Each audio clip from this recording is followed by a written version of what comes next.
The sun was just beginning to dip below the horizon, painting the small, dusty town in shades of amber and rust. The air smelled faintly of gasoline and rain-soaked earth, the kind of scent that carried both memories and melancholy. The rumble of motorcycle engines echoed off the distant hills, a pack of leather-clad bikers rolling down the empty road. And then, out of nowhere, a little girl stumbled out from the roadside bushes, barefoot, her tiny face streaked with tears and dust. "Please! Please help me!" she cried, her voice cracking as she ran straight toward the roaring bikes. The lead biker slammed his brakes so hard the back wheels skidded sideways, gravel spitting beneath the tires. The others followed, their engines idling in uneasy growls. The girl was trembling, gasping for air as she pointed back toward a small shack at the edge of the woods. "They're beating my mama," she sobbed. "Please. They're gonna kill her." And in that moment, time seemed to stop. If this moment gripped your heart, hit that like button, share your thoughts in the comments, and subscribe to Exposed Tales for more true, emotional, and powerful stories that touch the soul. The bikers exchanged glances, hardened men with tattoos and scars, faces weathered by wind and time. But what they saw in that child's eyes pierced deeper than any bullet ever could. The leader, a tall man with gray streaks in his beard named Ryder, knelt down beside her. "Where's your mama, sweetheart?" he asked softly.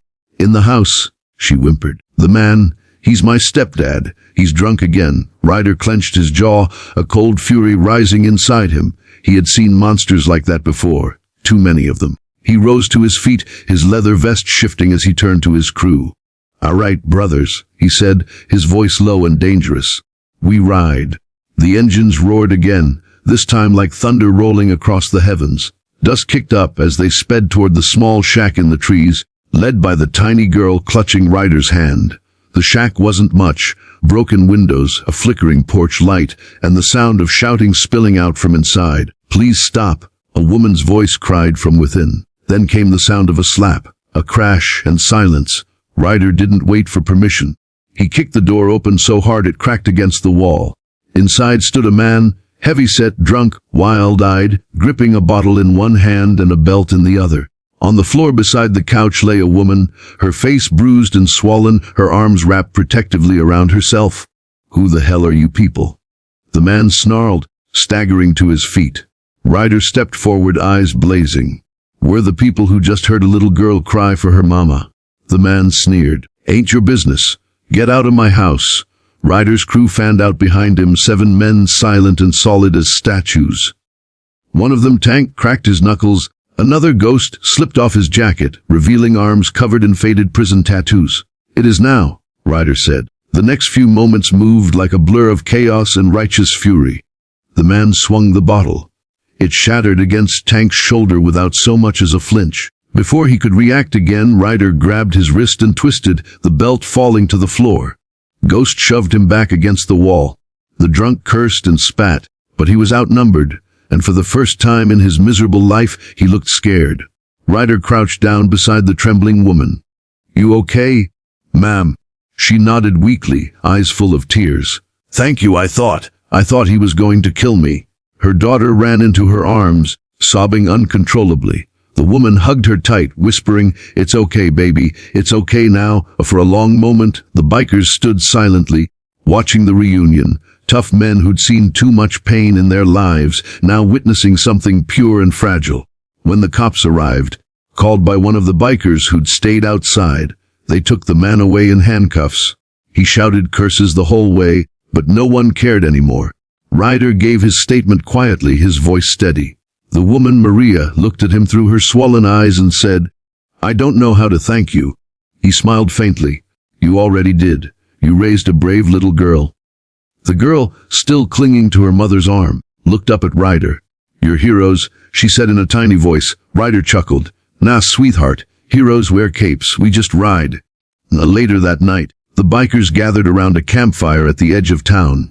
The flames flickered against their faces, shadows dancing in the darkness.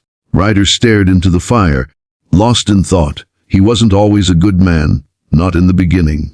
There was a time when he'd been angry, reckless, and lost, until his own sister had died at the hands of an abusive man. That memory was a scar he carried deep inside, one that had never healed. When that little girl ran out of the woods, crying for help, it felt like the universe had given him one more chance to make something right. Tank broke the silence. "Boss, you think she's gonna be okay?" Ryder nodded slowly. "Yeah, she's got fire in her, just like her mama." The crew fell silent again, the sound of crickets filling the night. The world outside was cruel and unforgiving, but for one small family, tonight there was peace. Weeks passed. The bikers went on their way, leaving behind only the sound of engines and the faint scent of hope.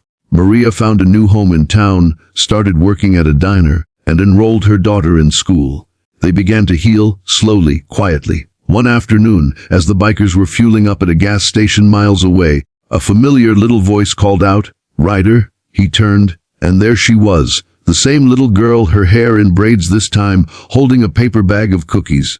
Her mother stood behind her, smiling shyly. "We wanted to say thank you," Maria said. "You didn't just save us. You gave me the courage to start over." Ryder took the cookies, his tough features softening. "You didn't need us for that. You already had the strength. You just needed someone to remind you." The girl giggled and handed him a piece of paper. A hand-drawn picture of bikers with angel wings. At the top, in childish handwriting, it read, "My angels on wheels." Ryder smiled, folding the picture carefully into his vest pocket. "Keep that fire, little one," he said. "Never let the world dim it." And with that, the engines roared to life once more.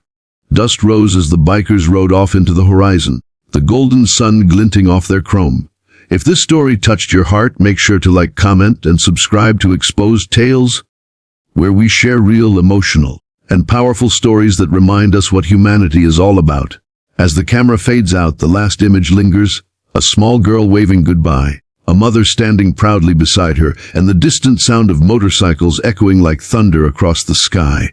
Because sometimes heroes don't come in uniforms or suits. Sometimes they come riding in on two wheels, with hearts bigger than their scars.